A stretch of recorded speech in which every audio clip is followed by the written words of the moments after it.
Ramayanam కాలకేయులతో Baahubali కాలకేయుల connection ఇదేనా? భారతీయ ఇతిహాసాలలో కాలకేయులు లేదా దానవ వంశం అనే ప్రస్తావన చాలా ప్రాచీనమైనది. ఇటీవల రామాయణం ట్రైలర్ విడుదల కాగా ఇందులో కాలకేయ రాజు దానవుడిగా పరిచయం అయ్యాడు వివేక్ ఒబెరాయ్. దీంతో మరోసారి సినీ ప్రియులు బాహుబలి చిత్రంలోని కాలకేయను గుర్తు చేసుకున్నారు. కిలికి భాషతో భీకరమైన రూపంతో జుడిపించే క్రూరుడైన కాలకేయ బాహుబలి పైన మాహిష్మతి పైన దండెత్తుతాడు. అదే క్రమంలో బాహుబలితో భీకరమైన యుద్ధం గురించి తెలిసిందే. అయితే ఆ కాలకేయుడితో ఇప్పుడు వస్తున్న రామాయణం కాలకేయకు సంబంధం ఏంటి అంటూ ప్రజలు ఆరాలు తీస్తున్నారు. దీని వివరాల్లోకి వెళ్తే నిజానికి రామాయణంలో రావణాసురుడితో కాలకేయ వంశానికి నేరుగా సంబంధ బాంధవ్యాలు ఉన్నాయి. కాలకేయ వంశానికి చెందిన అత్యంత పరాక్రమవంతుడైన విద్యుజ్జిహ్వ వివేక్ ఒబెరాయ్ అనే రాక్షస యోధుడు రావణాసురుడి చెల్లెలైన శూర్పణఖను వివాహం చేసుకుంటాడు.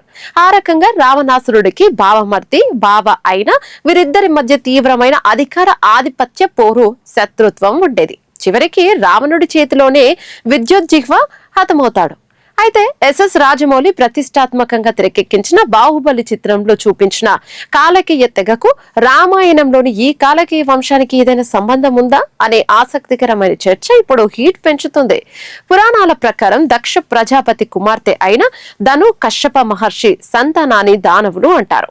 ఈ దానవులలో కాలక అనే రాక్షస స్త్రీ సంతానాన్ని కాలకేయులుగా పిలుస్తారు. రామాయణం మహాభారతం బ్రహ్మాండ పురాణాలలో ఈ కాలకేయులు అత్యంత క్రూరులైన మాయా శక్తులు కలిగిన దానవ యోధులుగా పేరు పడ్డారు. వీరు దేవతలకు మానవులకు నిరంతరం సింహస్వప్నంగా మారేవారు.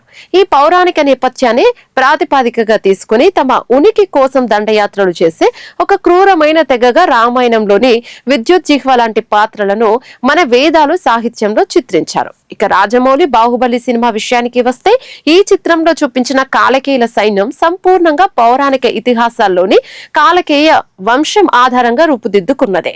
రాజమౌళి రచయిత విజయేంద్ర ప్రసాద్ పౌరాణిక కాలకేయుల స్వభావాన్ని హింసాత్మక వైఖరి, క్రూరత్వం, వినాశకర మనస్తత్వం తీసుకొని బాహుబలి ఫిక్షన్ ప్రపంచానికి అనుగుణంగా దానికి ఒక కొత్త చిత్రీకరణ ఇచ్చారు. సినిమాలో కాలకేయ రాజు కాలకేయ కిక్కన్ మాట్లాడే కిల్కీ భాష, వారి విచిత్రమైన ఆచారాలు, సినిమాటిక్ కల్పన అయిన ఆ పాత్రల మూలాలు, రాక్షస లక్షణాలు మాత్రం పురాణాల్లోని కాలకేయ దానవుల నుంచే ప్రేరణను పొందాయి.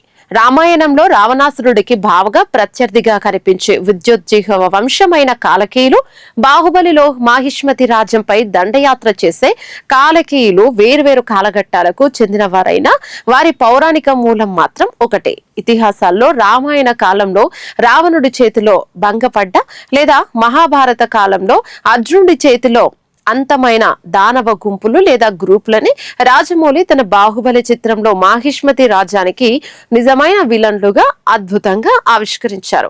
ఈ విధంగా రామాయణంలోని పౌరాణిక కాలకేయులకు బాహుబలి సినిమాటిక్ కాలకేయులకు స్పష్టమైన మూలాల లింకు ఉంది. అయితే రాజమౌళి విజయేంద్ర ప్రసాద్ ఫిక్షన్ ని మించి ఇప్పుడు నితీష్ తివారీ తన రామాయణంలో కాలకేయుల పాత్రలను మలిచారనే భావిద్దాం.